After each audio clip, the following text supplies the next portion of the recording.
মুরব্বি উহু, মুরব্বি উহু উহু।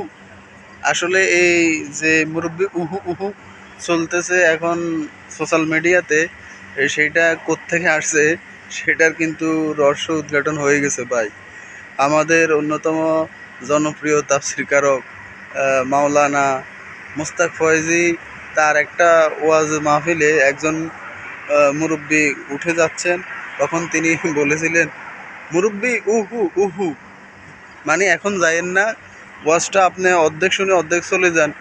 আমার ওয়াজের যে বিষয়বস্তুগুলো আপনি তো তা ক্লিয়ার হতে পারবেন না, সেজন্য উনি এই কথাটা বলেছেন আর কি। আর সেটাকে এখন ট্রল করে সোশ্যাল মিডিয়াতে চলতেছে। যা হোক, উনি কিন্তু সে বিষয়ে অত্যন্ত আনন্দিত যে সবাই তার কথাটা মনে রাখছে, এই আর কি।